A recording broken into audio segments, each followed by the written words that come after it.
নদী ভাঙন রোধে এবার অন্যরকম প্রকল্প হাতে নিয়েছে ফরিদপুর নদী গবেষণা ইনস্টিটিউট।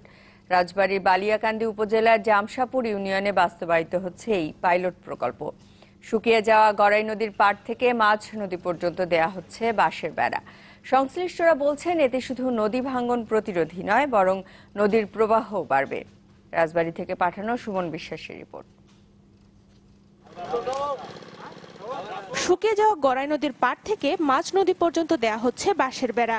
ভাঙন প্রতিরোধে পরীক্ষামূলকভাবে এই প্রকল্প নিয়েছে ফরিদপুর নদী গবেষণা ইনস্টিটিউট। 25 ফুট লম্বা বাঁশের 13 ফুট থাকবে মাটির নিচে, 12 ফুট মাটির উপরে, 1 ফুট পরপর থাকবে এক একটি বাঁশ। এতে করে নদীর গতিপথ পরিবর্তন হবে, ঠেকানো যাবে নদী ভাঙন।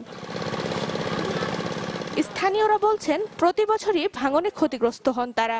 নদীগর্ভে বিলীন হয়ে যায় ফসলি জমি। তাই এই প্রকল্প বাস্তবায়িত হলে উপকৃত হবেন তারা। বান দিয়া আবার উপর থেকে আরেক ঠায়াতের মাটি পয়রা এটা খেতালা মতো হয়ে যাবো।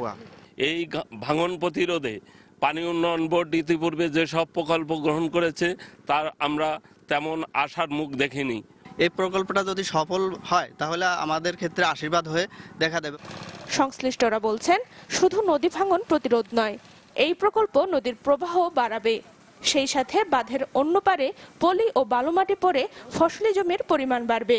এই কাজ যদি সারা বাংলাদেশ ব্যাপী করতে পারি, স্বল্প ব্যয়ে নদীর স্রোতের ধারাটাকে পরিবর্তন করে দিতে পারি, নদীর নাব্যতা বৃদ্ধি করতে পারি, তাহলে বাংলাদেশে একটি দরিদ্র কান্ট্রি হিসেবে মাইল ফলক হিসেবে আশা করছি।